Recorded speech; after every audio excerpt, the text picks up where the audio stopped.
બીજી વાત કરવાની છે તાપમાનની। આમ જોવા જઈએ તો તાપમાન અને માવઠાની વાત છે એની અંદર જોવા જઈએ તો તાપમાન છે અત્યારે આપણે જોવા જઈએ તો 30 ડિગ્રી ઉપર જતું રહ્યું છે। ઘણી વખત આપણે અમુક વર્ષે એવું પણ બનતું હોય કે ફેબ્રુઆરી મહિના દરમિયાન જ તાપમાન છે 35 ડિગ્રી પ્લસ થઈ જાય, 37-38 ડિગ્રી તાપમાન જોવા મળતું હોય છે। લગભગ છેલ્લા 10 વર્ષનો રેકોર્ડ ચેક કરવા જઈએ તો 10 વર્ષમાંથી 7 વર્ષ તમને એવા જોવા મળશે કે ફેબ્રુઆરી મહિના દરમિયાન તાપમાન છે 35 ડિગ્રીને પ્લસ થયું હોય। પણ આ વર્ષની વાત કરવા જઈએ તો 2026ના ફેબ્રુઆરી મહિના દરમિયાન એટલે કે ચાલુ મહિના દરમિયાન અત્યારે આપણે 30 પ્લસ છે પણ 35થી નીચું છે। અને સમગ્ર જે આપણો આખો મહિનો છે, જે સંપૂર્ણ જે ફેબ્રુઆરી મહિનો પૂર્ણ થાય ત્યાં સુધી આપણે 35 ડિગ્રી પ્લસ તાપમાન થાય તેવી શક્યતાઓ ખૂબ ઓછી છે। એટલે ઓલ ઓવર ગુજરાતની આપણે જે વાત કરી રહ્યા છીએ જેમાં લગભગ આપણે 95% વિસ્તાર એવા હશે કે જ્યાં ફેબ્રુઆરી મહિના દરમિયાન તાપમાન છે 35 ડિગ્રી કરતાં નીચું રહેશે। 31થી લઈને 34 ડિગ્રીની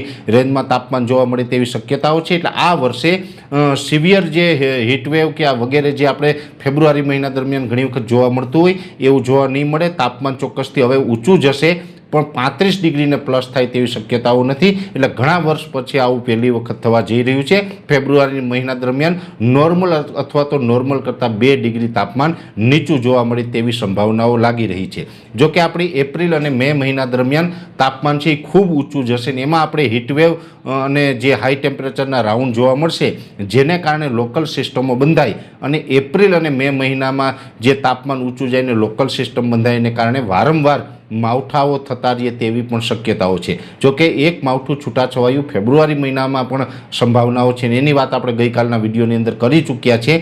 પણ હજુ એપ્રિલ અને મે મહિના દરમિયાન પણ અમુક વિસ્તારમાં છૂટાછવાયા સામાન્ય માવઠાઓ છે એ ચોક્કસથી જોવા મળે તેવું અનુમાન છે। કેમ કે એપ્રિલ અને મે મહિના દરમિયાન જે સમુદ્રી કન્ડિશન અને જે તાપમાનની કન્ડિશન હશે જેમાં વધારેમાં વધારે લોકલ સિસ્ટમ બંધાવવાની શક્યતાઓ અત્યારે લાંબા ગાળાના અનુમાન પ્રમાણે દેખાઈ રહી છે।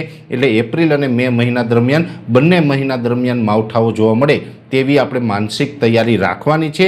બાકી ખાસ ઝાકળમાંથી હવે આપણે ધીમે ધીમે આ મહિનો પૂર્ણ થતાં મુક્તિ મળી જશે। ઠંડી છે એ પણ હવે રાત્રિના ટાઈમે અનુભવાશે।